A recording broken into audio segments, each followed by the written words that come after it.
수능을 앞둔 한 학생이 있었습니다. 아주 객관적으로 주관적으로가 아니라 객관적으로 볼 때 굉장히 성실하고 그냥 뭐 열심히 공부하는 거는 고3 수험생들은 다 열심히 하니까요.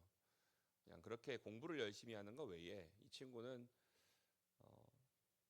항상 이제 학교에서 야간 자율학습을 마치고 나면 이제 학교에서 교회까지 이제 얼마 걸리지 않아서 이제 교회에 들렸다가 거기서 이제 한번 30분이든 1시간이든 꼭 기도를 하고 또 그렇게 집에 돌아가서 또 집에서 마무리 공부도 좀 하고 또 아침이 되면 다시 학교에 가고 누가 보더라도 이 학생은 참 경건하고 참 성실하구나 라고 생각할 그런 학생이지 않습니까?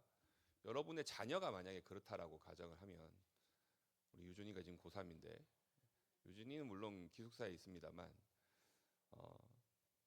내 자녀가 진짜 공부도 열심히 하면서 늘 야자 마치고 우리 진주사님이 오면은 얘가 교회 가서 기도하고 유준이가 들어온다.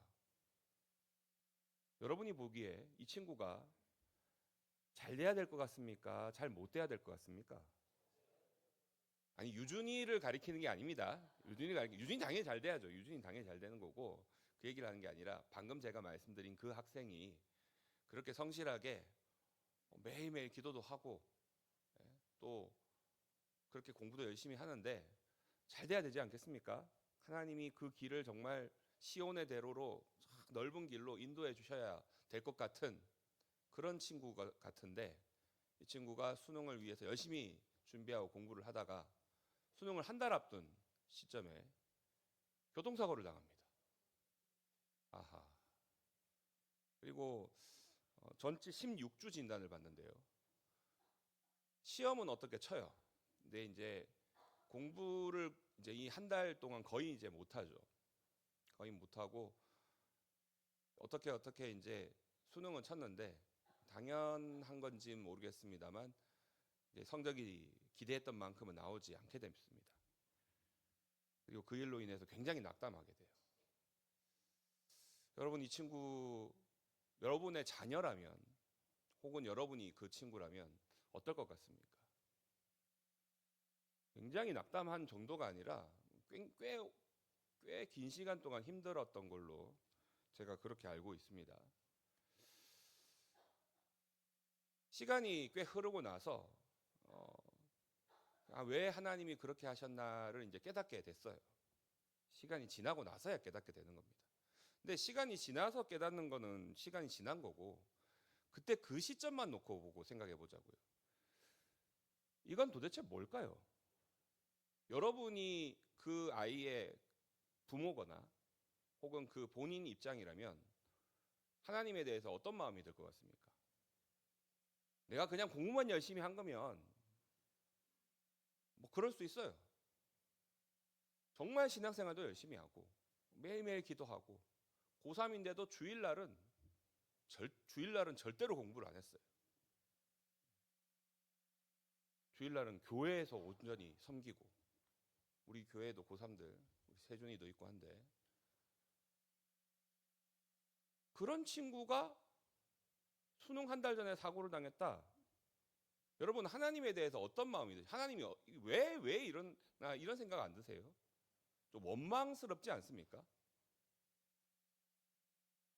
어떤 마음이 들 것 같습니까? 이런 상황이 닥치게 됐을 때 영적 침체 혹은 슬럼프 이런 류의 일들을 겪게 됩니다. 어찌 보면 당연한 것 같죠. 그렇죠? 그 사람이 여러분 앞에 있는 저입니다. 제가 겪은 일이에요.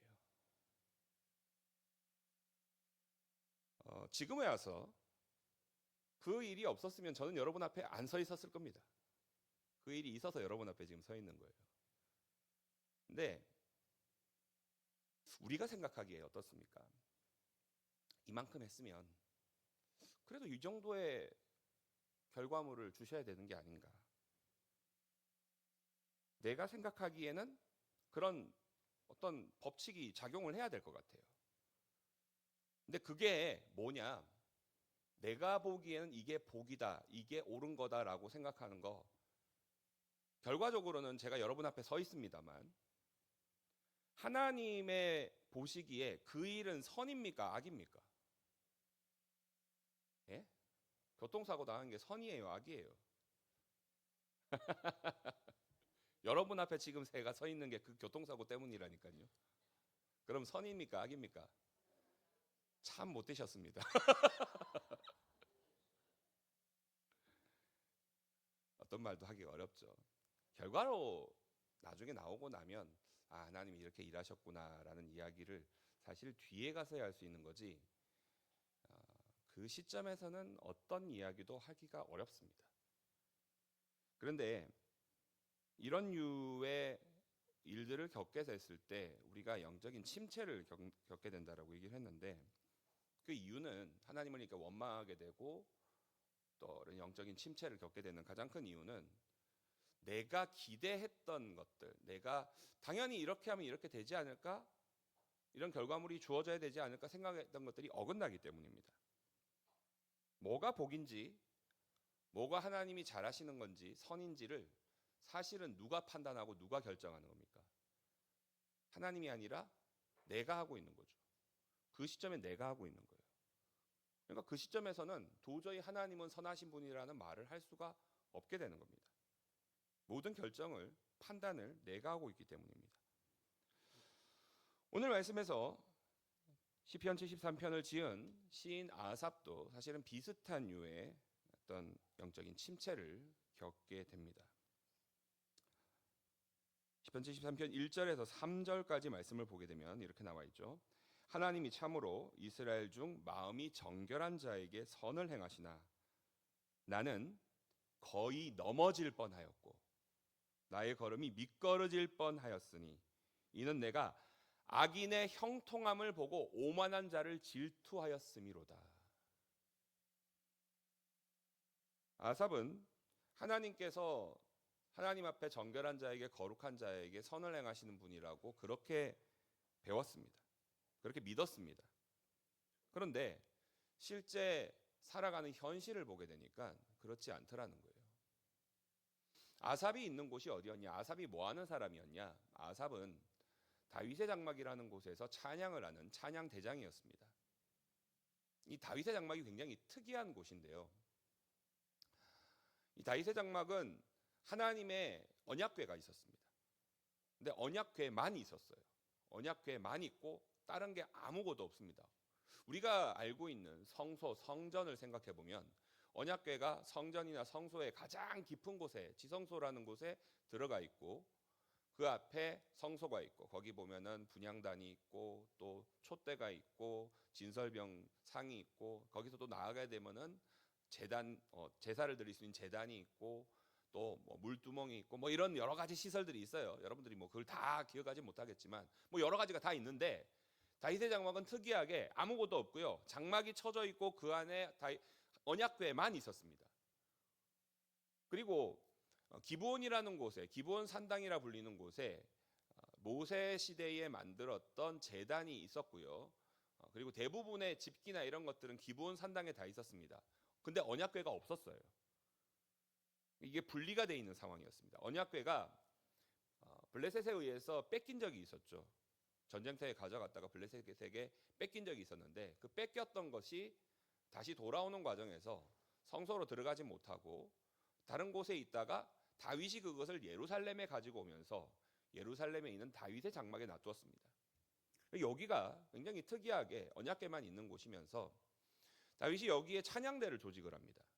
원래 이제 찬양을 굉장히 잘하는 사람이었고 시인이기도 했던 다윗인데 찬양대를 조직을 해서 이 다윗의 장막에서 24시간 동안 찬양이 끊이지 않게 합니다. 계속해서 찬양이 있게 만듭니다. 그리고 아삽은 그 찬양대의 찬양 대장이었습니다. 그러니까 우리 좀 전에 이제 여성 중창단도 나왔고 또 우리 평소에 할렐루야 찬양대도 있습니다만 할렐루야 찬양대도 물론 열심히 연습하고 합니다만 일주일에 한 번이에요 서잖아요. 거기는 그냥 24시간 내내 찬양하는 거예요. 물론 이제 뭐 찬양 대원들이 좀 로테이션은 했겠죠. 돌아가면서 했겠죠.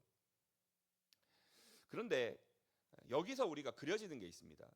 늘 찬양만 하는 아삽인데 찬양만 하고 있으면 다른 거를 볼 필요가 없잖아요, 사실은.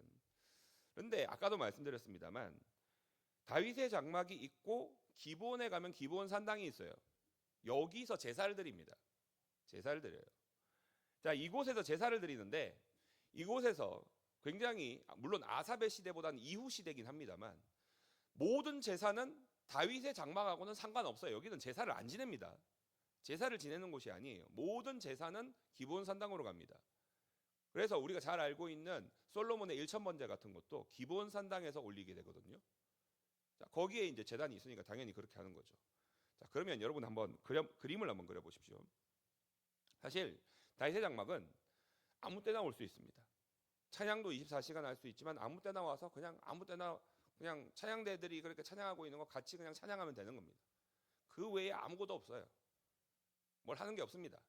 하나님의 언약궤가 여기 있음에도 불구하고 그 외에 그 어떤 것도 하지 않습니다. 그런데 자, 여러분이 알고 있는 상식선에서 좀 돈이 있고 권력이 있는 그런 사람입니다. 사회에서 명망이 있는 사람이에요. 자, 하나님 앞에 제사를 지내게 되겠죠. 그러면 아까도 말씀드렸습니다만 어디로 간다고요? 기브온으로 갑니다. 거기 가서 뭐 솔로몬처럼 1000번제까지는 아니더라도 뭐 제단에 하고 또 거기에 가서 따로 헌금을 하기도 했을 겁니다. 여기는 어떤 곳이냐? 찬양을 하는 곳입니다. 그냥 얌전하게 이런 찬양이 아니에요. 다윗이 언약궤를 예루살렘으로 드릴 때 어떤 기록이 나옵니까? 왕임에도 불구하고 채통을 읽고 막 춤을 추면서 찬양을 했다고 나옵니다. 이곳에 있는 찬양대도 마찬가지였어요. 춤을 추면서 찬양을 합니다. 조금 전에 말씀드린 사회적으로 명망이 있고 돈이 있고 권력이 있고 이런 사람이 굳이 다윗의 장막에 와야 될까요? 여기는 와야 될 책임도 이유도 의무도 없는 곳입니다. 그냥 찬양을 하고 싶으면 오는 거예요. 하나님의 임재를 보기 위해서 그걸 체험하기 위해서 언약궤가 있으니까 그걸 보려고 오는 사람들만 있는 겁니다. 근데 오면은 와서 그냥 춤추고 찬양하는 거예요. 그런데 방금 말씀드린 그런 사람들이 이곳에 올까요? 아니면 기브온 산당으로 갈까요? 내가 예배를 드려야겠다. 어디를 가겠습니까? 어디를 갈까요? 여기 안 옵니다. 안 옵니다. 기브온 산당으로 가겠죠. 아삽의 입장에서 찬양대 대장인데 매일매일 찬양을 하는 가운데 이곳에는 정말 말 그대로 그런 사회에서 돈 가지고 권력 있고 이런 사람들은 안 오는 것을 계속 보고 있었을 겁니다. 그저 하나님을 간절히 원하는 사람들, 주님을 정말 찾는 사람들, 그런 사람들이 와서 찬양을 하는 곳이었어요. 비교가 되죠. 그런데 거기에 있는 부자들이 다 나쁘다는 말은 아닙니다만 아삽의 입장에서 여기에 와서 찬양하는 사람들이 정말 하나님이 기뻐할 만한 그런 사람들이잖아요. 아삽의 입장에서요. 근데 정작 돈 있다라고 하는 사람들 중에 모든 사람이 그렇지는 않다고 했습니다만 악인임에도 세상에서 모든 것들을 다 가지고 형통하고 잘 나가는 것을 보는 겁니다. 그 사람들이 여기에 올 리가 없죠. 오지 않습니다. 근데 기브온 산당엔 가요. 거기서 제사는 지냅니다. 왜? 거기는 의무거든요. 그걸 보면서 얘기합니다. 악인의 형통함을 보고 오만한 자를 질투하게 되는 겁니다. 그러면서 스스로가 하나님 앞에 깨끗하게 하면서 찬양을 하고 나 자신을 거룩하게 했던 그런 것들도 내가 이렇게 해서 뭐하나라는 생각까지 가게 됩니다. 13절로 가볼까요? 내가 내 마음을 깨끗하게 하며 내 손을 씻어 무죄하다 한 것이 실로 헛되도다. 나는 종일 재난을 당하며 아침마다 징벌을 받았도다. 실제로 무슨 징벌을 받고 어떤 재난을 당했다기보다는 그 마음은 이미 다 무너져 버린 겁니다. 찬양을 하면서도 내가 이거 찬양하기 위해서 그래도 언약궤가 여기 있는 곳이니까 날마다 목욕제게 하고 스스로의 행실을 바르게 하면서 거룩하게 하나님을 찬양하려고 애쓰고 있는데 이렇게 한들 뭐하나? 저 세상에서 잘 나가고 있는 사람들을 아무렇지도 않게 그냥 그렇게 살아도 돈만 잘 벌고 그러는데 나는 이게 지금 뭐 하는 건가? 그러면서 그 마음에 어마어마한 고통을 겪고 있는 겁니다. 그런데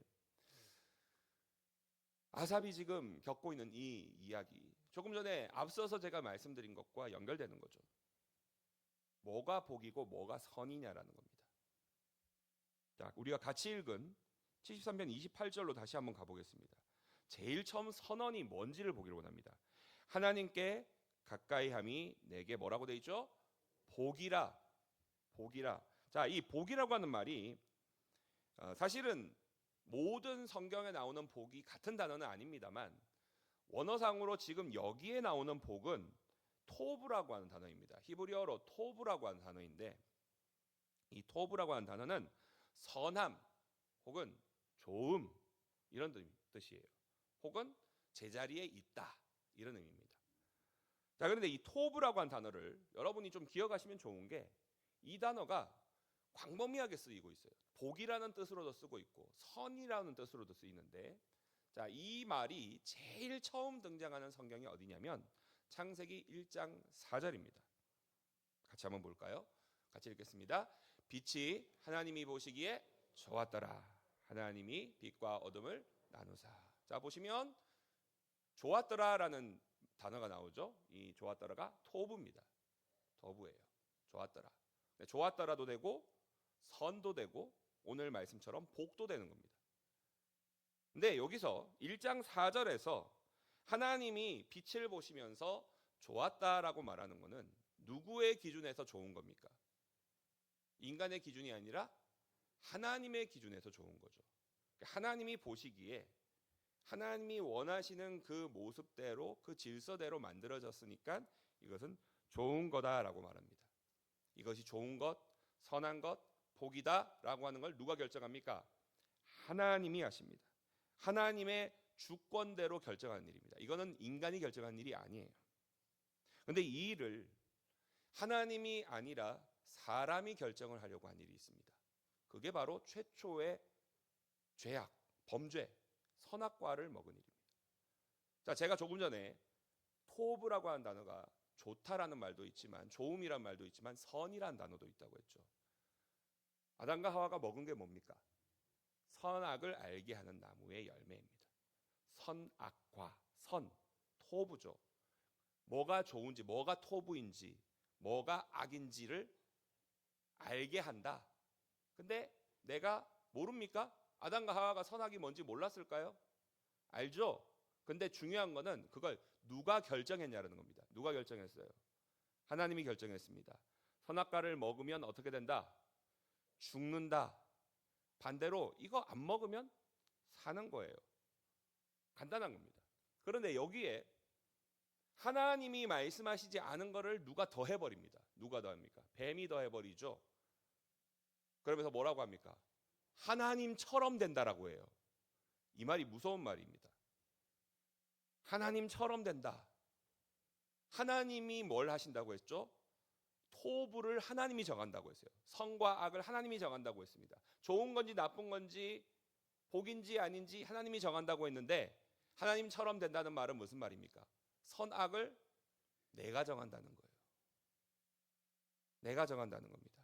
그리고 그 일로 인해서 아담과 하와는 타락하게 되고 에덴에서 쫓겨납니다. 하나님이 재판관으로서 하나님이 옳은지 그른지를 결정하게 해야 되는데 그렇지 않을 때에 그것을 우리는 범죄라고 하고 죄라고 하고 거기에서부터 죄가 시작이 됩니다. 그리고 이게 하나님과 나와의 어떤 1대1의 관계에서도 그렇긴 하지만 여기에 지금 수백 명의 사람들이 있는데 우리 각자가 원하고 바라고 옳고 그런 것들을 각자의 기준이 다 조금씩 달라요. 뭐가 좋은지가 다 다릅니다. 음식 같은 걸 먹으면 어떻습니까? 짜다, 뭐 싱겁다 이 기준이 어떤 분은 저는 뭐 제가 먹으면 뭐 싱겁네 하는데 어떤 분은 이거 짜다 하고 또 어떤 분은 하고 이거 너무 짠데 하는데 이거 뭐 괜찮은데 하면서 막 먹어요. 그렇죠. 식당에서 저는 교회 식당에서 음식 하시는 분들 너무 존경합니다. 여기 있는 분들 전부 다 입맛이 다 제각각이거든요. 그분들 다 입맛을 맞춰야 되는 건데 얼마나 힘듭니까? 그런데 문제는 자기의 그 기준들을 서로가 내가 옳다, 내가 옳다, 내가 옳다 하면서 다 자기 주장을 다 해버리는 거예요. 그럼 어떻게 될까요? 난리가 나겠죠. 그게 어떤 일이냐? 사사기 21장 25절에 나오는 말씀을 보십시오. 같이 한번 보겠습니다. 그때에 이스라엘에 왕이 없으므로 사람이 각기 자기의 소견에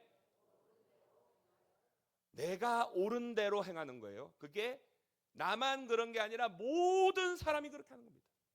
모든 사람이 그렇게 하는 겁니다. 여러분, 사사가 뭐 하는 사람이었냐면 사사는 원래 재판관입니다. 전쟁하는 게 하도 많이 나와서 그런데 사사의 원래 역할은 재판관입니다. 재판이 뭐예요?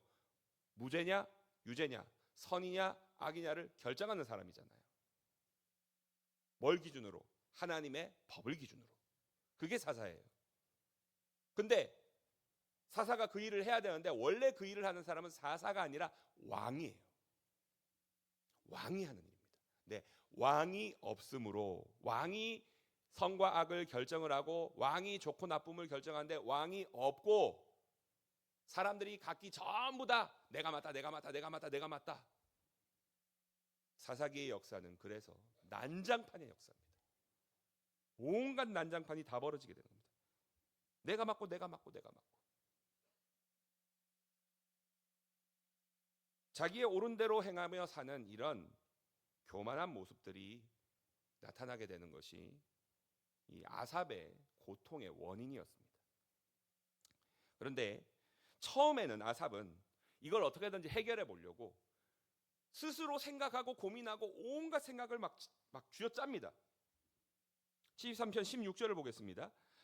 내가 어쩌면 이를 알까 하여 생각한즉 그것이 내게 심한 고통이 되었더니 혼자서 이제 고민을 하는 거예요. 여기서 이제 벗어나려고요. 너무 괴로우니까.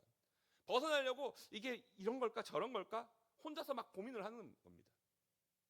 아까 제가 말씀드렸던 그 학생, 물론 저였지만 저도 막 고민을 막 하는 거예요. 내가 왜 사고를 당했지?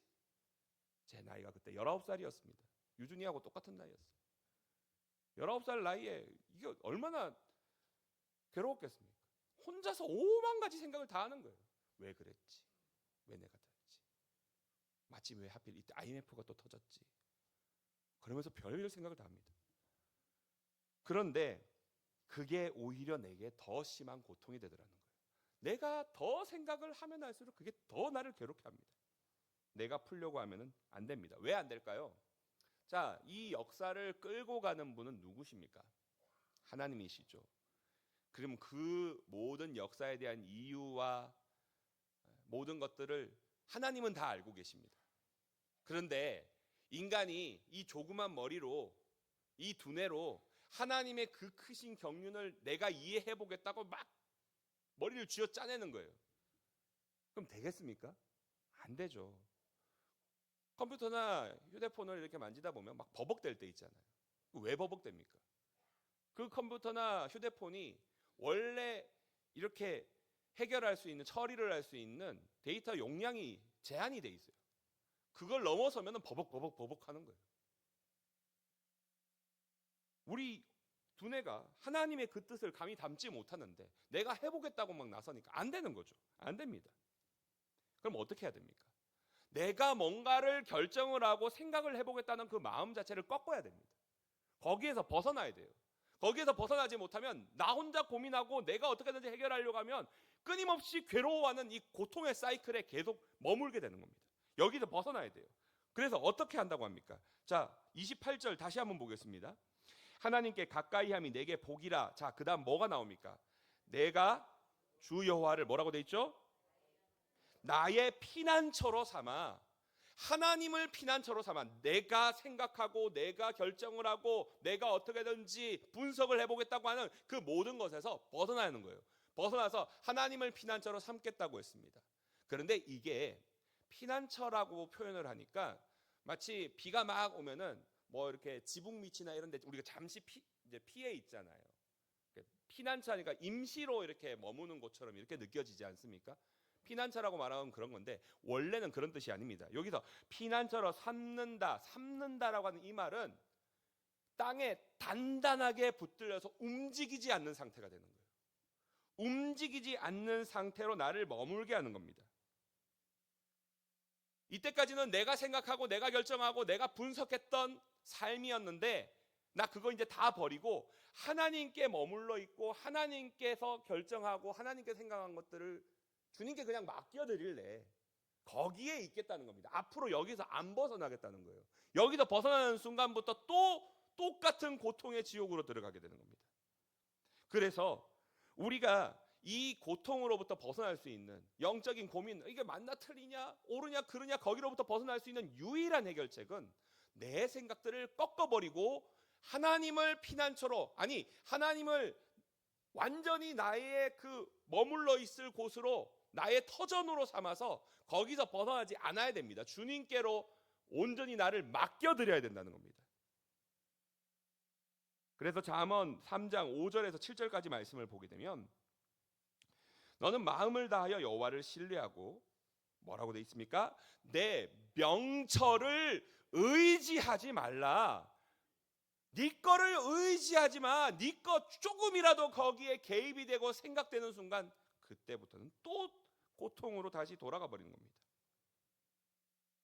버려야 됩니다. 하나님의 선하심을 인정하고 주님께로 돌아갈 수 있는, 주님께 영원히 머물 수 있는 저와 여러분들이 되시기를 소망합니다. 자, 자신의 생각에 갇혀서 심한 고통을 당하던 아삽의 인생에 반전이 일어나는 것은 어디서부터냐? 17절 말씀을 보겠습니다. 17절을 보게 되면 이렇게 나와 있죠. 하나님의 성소에 들어갈 때야 그들의 종말을 내가 깨달았나이다. 성소로 들어갈 때야. 아삽이 다윗의 장막에서 찬양을 하는 사람이라 했잖아요. 이 고민들을 찬양하는 자리에까지 가져가면 안 되겠죠. 밖에서 이제 고민하고 생각하고 막 하고 있다가 또 찬양하러 가야 되네. 내 순번 됐네. 들어가는 겁니다. 거기에는 하나님의 언약궤가 있고 주의 임재가 있는 곳입니다. 주의 성소 그 자체죠. 거기에 들어갈 때에야 거기에서부터 그들의 종말을 내가 깨닫나이다. 악인의 형통함이 영원할 수 없고 결국에는 그들은 하나님의 그 심판의 손을 면할 수 없다라는 것을 깨닫게 되더라는 것입니다. 어떻게 될 때예요? 성소에 들어갈 때예요. 밖에 있을 때는 몰라요. 계속해서 내 자리에서 내 생각에 머물러 있는 한 벗어날 수 없는 고통이라는 겁니다. 그리고 주님께서는 우리들에게 우리가 들어갈 수 있는 하나님의 진짜 성소를 예비해 주십니다. 바로 예수 그리스도의 십자가입니다. 히브리서 10장 19절에서 20절 말씀입니다. 한번 같이 한 목소리로 읽겠습니다. 그러므로 형제들아 우리가 예수의 피를 힘입어 성소에 들어갈 담력을 얻었나니 그 길은 우리를 위하여 휘장 가운데로 열어놓으신 새로운 살 길이요 휘장은 곧 그의 육체니라. 아멘. 우리가 예수의 피를 힘입어서 십자가의 임재 앞에 들어가게 될 때에 그것이 바로 성소에 들어가는 결과를 낳는 것이고 세상의 고통과 괴로움으로부터 벗어날 수 있게 되는 것입니다. 그리고 그 하나님께로 나아갈 때 깨닫는 것이 있습니다. 우리가 얼마나 어리석은지를 알게 되는 거예요. 내가 그 하나님께 나아가기 전에 혼자 고민하고 생각했던 것들이 얼마나 어리석은 것인지를 그제서야 깨닫습니다. 시편 73편 22절 23절입니다. 내가 이같이 우매 무지함으로 주 앞에 짐승이니이다. 무지함으로 주 앞에 짐승이니이다. 짐승. 여기서 짐승은 뭐 그냥 집에서 키우는 가축 같은 그런 걸 말하는 게 아니라 야생 동물처럼 길들여지지 않고 그 야성이 잡아지지 않는 그런 동물들을 말하는 겁니다. 주 앞에 짐승이니이다. 나의 짧은 안목으로 하나님의 통치를 재단하려고 하고 생각하려고 하고 분석하려고 하는 것, 주님께 가까이 나아가서야 내가 얼마나 짐승 같았는지를 깨닫는다는 겁니다. 근데 반대로 말하면요, 주님께 나아가기 전까지는 내가 짐승인지, 내가 잘했는지, 내가 못했는지, 내가 잘하고 있는 건지 모릅니다. 알 수가 없어요. 주님께로 가까이 나아갈 때만 그렇게 되는 겁니다. 근데 가까이 나간다는 게 어느 정도를 말하는 걸까? 28절에 나오는 가까이 한다라는 히브리어는 키르바트라고 하는 단어입니다. 근데 키르바트가 뭐냐면, 여러분 가깝다고 하면 어느 정도가 가까운 걸까요? 저하고 여러분의 사이는 가까운 겁니까? 먼 겁니까? 이 정도면 물리적 거리를 말하는 거예요. 가까운 겁니까? 먼 겁니까? 가까워요? 뭡니까? 가까워요. 근데 여기서 가깝다고 하는 원어 키르바트는 한 10cm, 50cm 이게 아니라 살갗이 닿을 정도로 가까이 붙어 있는 걸 말하는 거예요. 완전히 붙어 있는 거예요. 주님께 완전히 밀착하라는 겁니다. 하나님께 가까이 간 이 말은 하나님께 요 정도 가까이 저 정도 가까이 재는 게 아니라 완전히 그 거리가 아예 틈이 존재하지 않을 만큼 완전히 밀착되어 있다는 거예요. 주님께 완전히 밀착할 만큼 가까이 다가갈 때 이것이 하나님께 가까이 한다라는 표현이 될 수 있는 것입니다. 하나님께 이와 같이 밀착해서 가까이 나갈 수 있는 저와 여러분이 되기를 원합니다. 그러면 주님은 어디 계십니까? 하나님 어디 계시기에 우리가 주님께로 가까이 나갈 수 있을까요? 마태복음 28장 20절입니다. 우리가 너무나 잘 아는 말씀인데요. 같이 한번 읽겠습니다. 내가 너희에게 분부한 모든 것을 가르쳐 지키게 하라. 볼지어다 내가 세상 끝날까지 너희와 항상 함께 있으리라 하시니라. 앞에는 이제 명령입니다. 내가 너희에게 분부한 모든 것을 가르쳐 지키게 하라. 명령이 주어졌는데, 자 여러분, 명령이 있고 뒤에 하나님 약속이 있어요. 약속이면서 또 복이기도 합니다. 근데 명령을 주고 약속이나 복을 이렇게 주면은, 자 앞에서 명령을 줬어요. 가르쳐 지키게 하라. 너네 전도하고 말씀 전하고 말씀대로 살고 또 다른 사람들 그렇게 가르쳐. 자 여기까지 했어요. 그러면 내가 너희들에게 복을 줄게. 그리고 거기에 우리가 기대되는 복은 어떤 복이 될 것 같습니까? 기왕이면 너네가 전도하고 말씀을 잘 지켜서 다른 사람들도 그렇게 하게 만들면 내가 너희의 모든 사는 길을 탄탄대로로 만들어 주겠다. 형통의 은혜를 더해 주리라. 하늘의 신령한 것과 땅의 기름진 것으로 너희에게 막 충만하게 넘치도록 부어 주리라. 아멘을 안 하셔서 다행입니다. 아멘 할까 봐 되게 조마조마했네. 되게 조마조마했어요. 혹시나 해서. 원래 조시는 분들이 아멘 하거든요.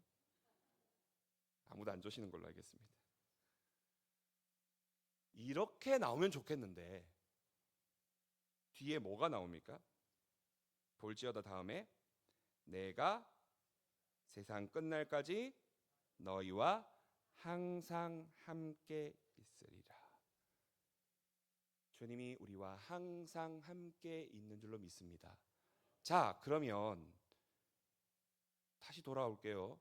하나님을 가까이 한다, 밀착하라고 했는데 어디에 밀착을 해요? 하나님 어디 계신다고 했습니까? 어디에 있다고요? 우리가 주의 말씀을 지켜 행하며 주의 명령에 순종하는 현장, 내가 삶을 살아가는 그 현장, 때로는 고통스럽기도 하고 괴롭기도 한 바로 그 현장, 거기에 하나님이 계신 줄 믿습니다. 우리는 내가 고통스럽고 괴로우니까 여기서 벗어나고 싶죠. 하루빨리 벗어나고 싶죠. 여기 있기 싫어요. 그런 생각들을 누구나 합니다. 그런데 하나님은 뭐라고 약속하십니까? 뭐라고 말씀하시죠? 어디에 계시다고요? 너희가 고통을 겪고 있고 괴로워하고 있는 바로 그 현장, 여기 너희가 눈물 흘리며 땀 흘리며 애쓰고 있는 삶의 현장, 바로 거기 하나님은 거기 계신 줄 믿습니다. 다른 곳에서 하나님을 찾고 다른 곳에서 형통을 구하고 다른 곳에서 복을 찾는 우리들인데 하나님은 우리에게 말씀하고 있습니다. 나는 어디에 있다고요? 너희가 있는 모든 삶의 현장 거기에 내가 있느니라. 조금 이따 우리가 그 찬양을 할 거예요. 하나님께로 더 가까이 갑니다라는 찬양입니다. 그 찬양의 가사에 보면은 하나님께로 더 가까이 갑니다. 뒤가 뭐라고 나오냐면요, 고통 가운데 계신 주님. 뭐 십자가의 고통을 말하는 게 아닙니다. 어떤 고통? 내가 고통을 겪고 있는 그 삶의 현장에 하나님이 계시다라고 말하고 있는 겁니다.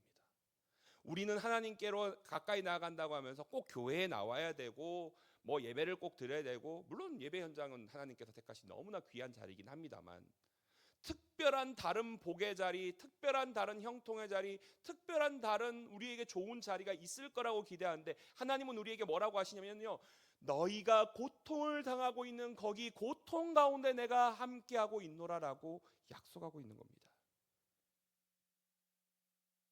여러분, 더 이상 우리는 다른 가짜 복을 우리 스스로 만들고 정해서 그것 때문에 괴로워한 자들이 되지 않기를 원합니다.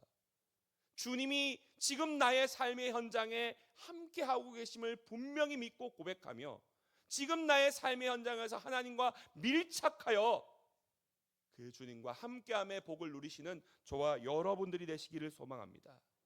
바로 이곳에 주님이 살아계시고 함께하시니 그 주님과 밀착하고 가까이 하는 온전한 복을 누리시는 저와 여러분들이 되시기를 소망합니다. 기도하겠습니다.